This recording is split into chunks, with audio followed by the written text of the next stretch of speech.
اعوذ باللہ السمیع العلیم من الشیطان الرجیم من ہمزہ ونفخہ ونفثہ بسم اللہ الرحمن الرحیم یا ایہا الذین آمنوا اطیعوا اللہ واطیعوا الرسول ولا تبطلوا اعمالکم. وقال تعالى أيضا في مقام آخر قل إن كنتم تحبون الله فاتبعوني يحببكم الله ويغفر لكم ذنوبكم. لائق عزت احترام ساتھیو، گزشتہ درس میں ہم نے سنت کی اہمیت پر بات کی تھی. سنت کیا ہے، سنت کی اہمیت کیا ہے، سنت کس چیز کا نام ہے،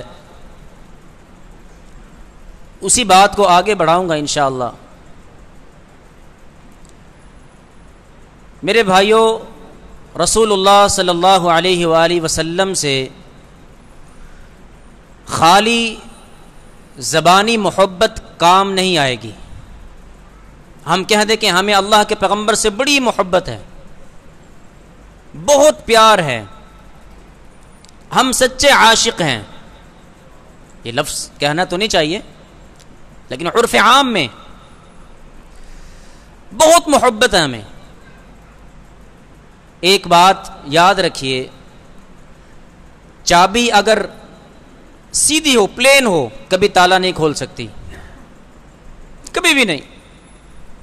اس کے دندانے ہوں گے، تالے کے مطابق بنے گی، تالا کھلے گا. ابو طالب رسول اللہ صلی اللہ علیہ وسلم کے چچا، کتنی محبت تھی، اخیر درجے کی محبت کرتے تھے اپنے بھتیجے سے. فرمایا کرتے تھے کہ بھتیجے اپنی دعوت کو جاری رکھ، اپنی دعوت کو جاری رکھو، تیری طرف اٹھنے والی ہر آنکھ کو میں پھوڑ دوں گا. یہ ہے محبت. نبی علیہ الصلوۃ والسلام جب ہجرت کے لیے جانے لگے تو کس کو اپنے بستر پر سلایا؟ سیدنا علی رضی اللہ تعالی عنہ. اور بیٹے کن کے ہیں؟ ابو طالب، ان کے بیٹے ہیں کہ بھتیجے آپ کو کچھ آنچ نہ آئے، اگر کچھ نقصان ہو تو میرے بیٹے کا ہو. محبت اس درجے کی ہے. لیکن جب رسول اللہ صلی اللہ علیہ وسلم سے پوچھا گیا، یا رسول اللہ صلی اللہ علیہ وآلہ وسلم، آپ کے چچا کا کیا بنا؟ آپ کے چچا کا قیامت کے دن کیا بنے گا، کیا ہوگا، کیا معاملہ ہوگا؟ نبی علیہ السلام نے فرمایا کہ میرا چچا جہنم کے وسط میں تھا، جہنم کے درمیان میں تھا، میں ان کو پکڑ کر کنارے تک لے آیا، کنارے تک لے آیا. اور اللہ تعالی کی طرف سے سب سے ہلکا ترین عذاب میرے چچا کو ہوگا. ہاں جی، ان کے قدموں تلے اللہ تعالی کی طرف سے جہنم کے 2 جوتے پہنائے جائیں گے، انگارے رکھے جائیں گے، یغلی بہا دماغہ، جن کی وجہ سے ان کا دماغ ایسے کھولے گا جیسے چولہے پر ہنڈیاں کھولتی ہے. محبت کرتے تھے نا، محبت تو حد درجے کی تھی، بہت زیادہ محبت. لیکن وہ محبت کوئی کام نہیں آئی، وہ محبت کچھ کام نہ آ سکی.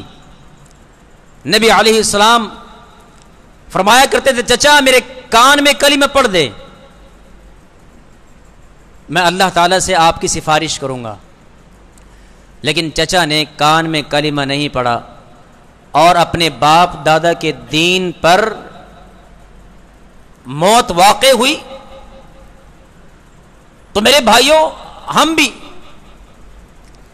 ہمیں اللہ سے بڑی محبت ہے، ہمیں اللہ کے پیغمبر سے بڑی محبت ہے. لیکن جب اللہ کے پیغمبر کی سنت کی باری آتی ہے، عمل کرنے کی باری آتی ہے، ہم بہت پیچھے ہوتے ہیں، بہت پیچھے ہیں. میرے بھائیوں، صحابہ کرام رضی اللہ عنہم، ان کو دیکھیے کیسے اللہ کے پیغمبر سے پیار کرتے تھے، کیسی محبت کیا کرتے تھے، آپ کی سنت کو کیسے گلے لگایا کرتے تھے. سیدنا سالم